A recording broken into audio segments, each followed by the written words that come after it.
Good morning दोस्तों। आप नरेंद्र जोधा के साथ में चैनल में चल रहे हैं और इसके पहले हमारे वीडियो से राजस्थान की स्थिति और विस्तार के बारे में अध्ययन किया था और आज हम अध्ययन करेंगे राजस्थान के संभाग, क्योंकि हमने जिलों का अध्ययन किया था पहले और जिलों में हमने विस्तार रूप से हमने लिखा था। देखिए, ये राजस्थान के सबसे पहले मैप बनाएंगे और मैप बनाने के बाद में हम आगे बढ़ते हैं। जिलों के नाम लिखेंगे: गंगानगर, हनुमानगढ़, बीकानेर, चूरू, जैसलमेर,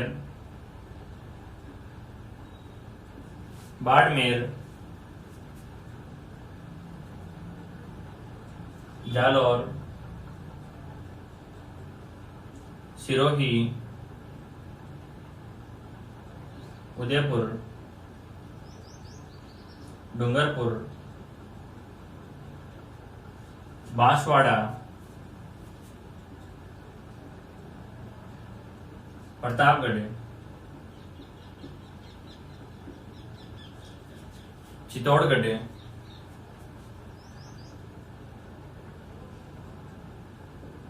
झालावाड़, बारा, कोटा,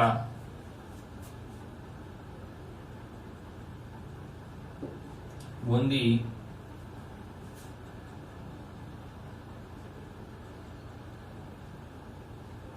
सवाई माधोपुर, करौली, धौलपुर, भरतपुर, अलवर,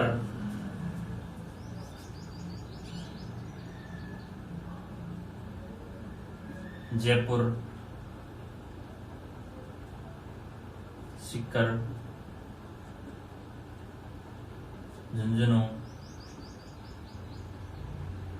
दौसा। नेक्स्ट हम लिखते हैं जोधपुर, पाली, राजसमंद, नागौर, अजमेर, टोंक, भीलवाड़ा। तो देखिए दोस्तों, ये हमारे जिले हैं और संभागीय व्यवस्था के अगर हम बारे में बात करें तो हम कहेंगे पहला जो संभाग है आपके बीकानेर संभाग है और बीकानेर संभाग में 4 जिले शामिल होते हैं और 4 जिलों में हम कहेंगे गंगानगर, हनुमानगढ़, बीकानेर और चौथा जिला है आपके चूरू। अगला संभाग है आपके जोधपुर संभाग। अगर जोधपुर संभाग की अगर हम बात करें तो जोधपुर संभाग में 6 जिले हैं आपके: जैसलमेर, अगला है आपके बाड़मेर, जालौर, सिरोही, जोधपुर और पाली। इसका मतलब है कि ये संभाग कौन सा हो गया आपके जोधपुर संभाग है और जोधपुर संभाग में कितने जिले शामिल होते हैं? 6 जिले शामिल होते हैं: जैसलमेर, बाड़मेर, जालौर, सिरोही, जोधपुर और पाली। अगला संभाग आता है आपके उदयपुर संभाग। अगर उदयपुर संभाग की बात करें तो हम कहेंगे उदयपुर संभाग में 6 जिले शामिल होते हैं। उदयपुर संभाग, और अगर उदयपुर संभाग की बात करें तो हम कहेंगे 6 जिले शामिल होते हैं आपके। पहला है राजसमंद, दूसरा है राजसमंद, दूसरा है उदयपुर, तीसरा है डूंगरपुर, चौथा है बांसवाड़ा, पांचवा है प्रतापगढ़ और छठवा है चित्तौड़गढ़। हम कहेंगे 6 जिले शामिल करते हैं कौन से संभाग में? उदयपुर संभाग में। पहला संभाग था अपने बीकानेर, उसमें 4 जिले थे। दूसरा संभाग था अपने जोधपुर, 6 जिले थे। तीसरा संभाग था अपने उदयपुर, जिसमें 6 जिले थे। अगला संभाग आता है अपने, अगले संभाग की बात करें हम आते हैं कोटा संभाग, और कोटा संभाग में 4 जिले आते हैं आपके।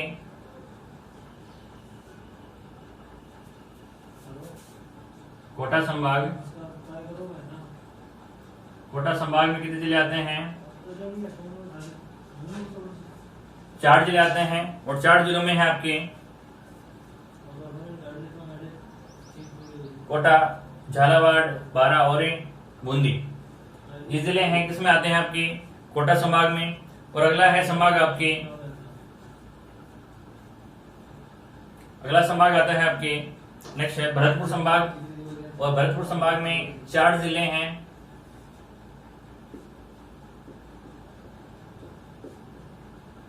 भरतपुर संभाग, और भरतपुर संभाग में कितने जिले आते हैं? 4 जिले आते हैं। भरतपुर, धौलपुर, करौली और सवाई माधोपुर। इस प्रकार से हम कह सकते हैं कि भरतपुर संभाग में कितने जिलों को शामिल किया हमने? 4 जिलों को शामिल किया। तो ये लगभग संभाग है, और जब तक हमें जिलों के नाम याद नहीं होंगे तब तक हमें संभाग के बारे में अध्ययन कैसे करेंगे? उसी प्रकार से फिर अगला संभाग आता है अपने जयपुर संभाग, और जयपुर संभाग में 5 जिले आते हैं। झुंझुनू, सीकर, जयपुर, दौसा और अलवर। झुंझुनू, सीकर, जयपुर, दौसा और अलवर 5 जिलों को शामिल करते हैं। किस संभाग में शामिल करते हैं? जयपुर संभाग में। नेक्स्ट अगला संभाग आता है आपकी अजमेर संभाग, और अजमेर संभाग में कितने जिले आते हैं? आपके 4 जिले आते हैं। नागौर, अजमेर, टोंक और भीलवाड़ा। अब यहीं से क्वेश्चन बनता है कई बार अपने कि भाई हमने संभागों के बारे में अध्ययन किया, संभाग कितने हो गए अपने? पहला संभाग बीकानेर, दूसरा जोधपुर, तीसरा उदयपुर, चौथा कोटा संभाग, 5वां भरतपुर, और 6वां जयपुर, और 7वां अजमेर। हम कह सकते हैं कि राजस्थान के संभाग की बात करें तो राजस्थान के संभाग में कितने संभाग है? 7 संभाग है, और इन 7 संभागों को हमने क्या किया है? अध्ययन किया है। देखिए पहला हम वापस देखते हैं, तो बड़े क्वेश्चन बढ़ेंगे। जैसे कि हम कहेंगे बीकानेर संभाग राजस्थान के किस भाग में है? तो हम कहेंगे बीकानेर संभाग राजस्थान के उत्तरी भाग में है, और 4 जिलों को शामिल करते हैं गंगानगर, हनुमानगढ़, बीकानेर और चूरू। दूसरा संभाग आता है जोधपुर संभाग। अगर जोधपुर संभाग की बात करें तो हम कहेंगे जोधपुर संभाग उत्तर पश्चिम में है, और उत्तर पश्चिम में हम कहेंगे जैसलमेर, जोधपुर, पाली, बाड़मेर, जालौर और सिरोही 6 जिले शामिल करते हैं। अगला संभाग है आपका उदयपुर संभाग, दक्षिणी संभाग है राजस्थान का, और दक्षिणी संभाग में 6 जिले हैं। राजसमंद, उदयपुर, डूंगरपुर, बांसवाड़ा, प्रतापगढ़ और चित्तौड़गढ़। नेक्स्ट आता है अपने कोटा संभाग, दक्षिण पूर्व में है, और दक्षिण पूर्व में कोटा संभाग में कितने जिले आते हैं? 4 जिले आते हैं। 4 जिलों में हम कहेंगे बूंदी, कोटा, झालावाड़ और बारा। अगला संभाग आता है आपकी भरतपुर संभाग आता है, और भरतपुर संभाग की अगर हम बात करें तो हम कहेंगे भरतपुर संभाग में 4 जिले आते हैं। भरतपुर, धौलपुर, करौली और सवाई माधोपुर। अगला है उत्तर और पूर्व में, उत्तर पूर्व में कौन सा है आपके? जयपुर, और जयपुर संभाग में कितने जिले आते हैं? 5 जिले। कौन कौन से हैं? झुंझुनू, सीकर, जयपुर, दौसा और अलवर। इस प्रकार से फिर अगला संभाग है बीकानेर संभाग, 4 जिले आ गए, गंगानगर, हनुमानगढ़, बीकानेर और चूरू। तो देखिए दोस्तों, इस प्रकार से हमारे ये संभाग क्या होते हैं? समाप्त होते हैं। लेकिन इस संभाग की बात करें तो हम कहेंगे भाई संभागों का रीजन क्या था बनाने का? तो हम कहेंगे कि भाई सबसे पहले अगर हम संभाग की बात करें तो संभागों से पहले अपने यहाँ रियासतें थी, और उस समय अपने 19 रियासतें थी और 3 ठिकाने थे, और एक अंग्रेज शासित प्रदेश था। उसी 19 रियासतों को मिला करके उन रियासतों को मिलाया गया, और जब मिलाया गया रियासतों को तो उस समय राजस्थान में जिले थे 25। जब रियासतों को मिलाया गया था उस समय राजस्थान में जिले बने थे, कितने बने थे? 25 जिले बने थे। और इन रियासतों का जब एकीकरण हुआ था तो हम कह सकते हैं कि अपना राजस्थान का एकीकरण जो हुआ था 1 नवंबर 1956 को। 1 नवंबर 1956 को इन रियासतों का क्या हुआ, एकीकरण हुआ। और एकीकरण जब हुआ उस समय राजस्थान में एक जिला और बनता है और उस जिले का नाम है अजमेर। पुनर्गठन होता है तो पुनर्गठन में क्या बनता है, जिला बनता है। और वो जिला कौन सा बनता है, 1 नवंबर 1956 को 26वां जिला बनता है। कौन सा जिला बनता है, 26वां जिला। और 26वां जिला कौन सा बनता है भाई, अजमेर बनता है। फिर आगे बढ़ते हैं हम भाई, आगे बढ़ेंगे तो हम कहेंगे इसके बाद लगातार क्या बनते हैं, जिले बनते हैं। और जिलों का क्रम क्या होता है, प्रारंभ होता है। जैसे कि हम कहेंगे इसके बाद में जिलों के क्रम को याद रखने के लिए हम करते हैं ए 2 बार है, ए 2 बार BDR है कि ए 2 बार है कि ए का मतलब होता है कि हम कहेंगे अब जिला बनता है आपका ए से मतलब होता है अजमेर। ए को हम कहते हैं अजमेर। और 2 की बात करें तो हम कहेंगे 2 को हम कहते हैं धौलपुर। क्या कहते हैं, धौलपुर। फिर आता है आपकी बी डी और आर। अगर BDR की बात करें तो हम कहेंगे 12।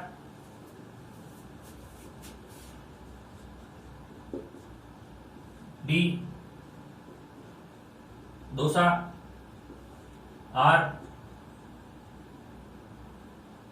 राजसमंद। इस प्रकार से हम कहेंगे 26वां जिला, 27वां जिला, 28वां जिला, 29वां जिला और 30वां जिला। इस प्रकार से 30 जिले होते हैं हमारे भाई। पहले हमने कहा कि जब रियासतों का एकीकरण हुआ उस समय तक 25 जिले थे। और जब राजस्थान का एकीकरण हुआ, और एकीकरण कब हुआ था, हमने कहा था 1 नवंबर 1956 को। जब 1 नवंबर 1956 को एकीकरण होता है तो तब तक उससे पहले तक 25 जिले थे। और 26वां जिला बनता है 1 नवंबर 1956 को, कौन सा, अजमेर। उसके बाद जिले बनते हैं, जैसे कि हमने कहा था कुछ याद करने के लिए हम इस प्रकार से कोई ट्रिक है उससे हम याद कर सकते हैं। ए 2 बार है के, ए का मतलब हो गया अजमेर, 2 का हो गया धौलपुर, डी का हो गया, बी का हो गया 12, डी का हो गया दौसा और आर का हो गया राजसमंद। नेक्स्ट अगला है का हनुमानगढ़।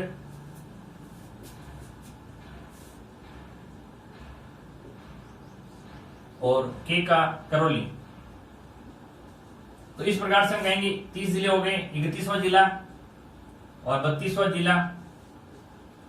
और 32 जिले के बाद हम कहते हैं वर्तमान समय में हमारे जिले कौन से, कितने जिले हैं, 33 जिले। तो हम कहेंगे 33वां जिला आता है अपने 26 जनवरी 2008 को।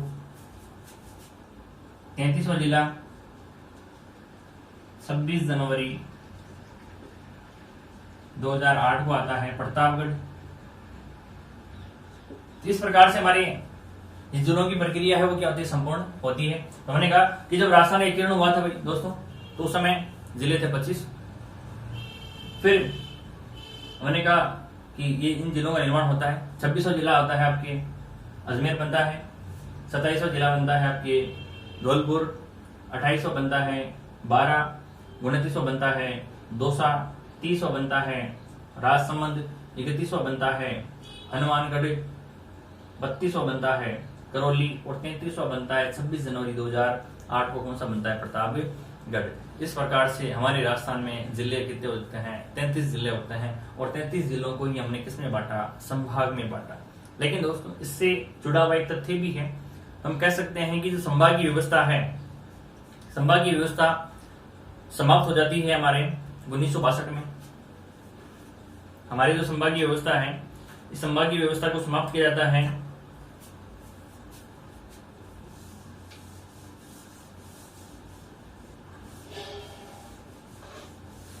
संभागीय व्यवस्था को समाप्त करते हैं अप्रैल 1962 में।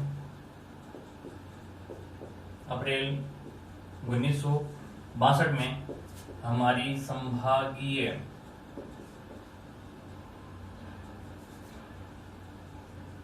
व्यवस्था को समाप्त कर दिया जाता है। किसके काल में? हम कहेंगे मोहनलाल सुखाड़िया, मोहनलाल सुखाड़िया सरकार में संभागीय व्यवस्था को क्या कर दिया जाता है दोस्तों? समाप्त कर दिया जाता है। पूरी बात कब की है? 1962 की है। लेकिन उसके बाद हम कहेंगे सरकार बदलती है, और सरकार बदलती है तो हमें पता है जब सरकारें बदली है तब तक कुछ ना कुछ क्या हुआ है? परिवर्तन हुआ है। तो हम यहीं भी कहेंगे कि संभागीय व्यवस्था में भी अब क्या होता है? परिवर्तन होता है। और ये परिवर्तन होता है 26 जनवरी 1987 को। 26 जनवरी 1987 को सरकार क्या होती है? बदलती है। और सरकार बदलती है हरदेव जोशी की सरकार, हरदेव जोशी की सरकार बनती है। तो दोस्तों हमें पता ही है जब जब सरकारें बदलती है तब तब कुछ ना कुछ क्या होता है? परिवर्तन होता है। तो यहाँ भी हमें परिवर्तन देखने को मिलता है। 26 जनवरी 1987 को उन्होंने संभागीय व्यवस्था को क्या करते हैं? पुनः लागू किया जाता है। तो हम कह सकते हैं संभागीय व्यवस्था पुनः लागू हो जाती है। कब? 26 जनवरी 1987 को। कौन सी सरकार थी उस समय? तो हम कहेंगे हरिदेव जोशी की सरकार में संभागीय व्यवस्था को प्रारंभ किया जाता है। उसके पहले संभागीय व्यवस्था को बीच में समाप्त कर दिया जाता है। किसके काल में? मोहनलाल सुखाड़िया सरकार के काल में संभागीय व्यवस्था को क्या कर दिया जाता है दोस्तों? समाप्त कर दिया जाता है। इस प्रकार से हमारे ये संभाग बनते हैं। और संभाग में आखिर अपना संभाग कौन सा बनता है? भरतपुर संभाग बनता है। अगर भरतपुर संभाग की बात करें तो हम कहेंगे भरतपुर संभाग का निर्माण होता है 4 जून 2005 को। 4 जून 2005 को हमारा आखिरी जो संभाग है, कौन सा संभाग था? भरतपुर संभाग था, उसका क्या हुआ? निर्माण हुआ। तो दोस्तों इस प्रकार से हम राजस्थान के संभागीय व्यवस्था के बारे में हमने जो भी अध्ययन किया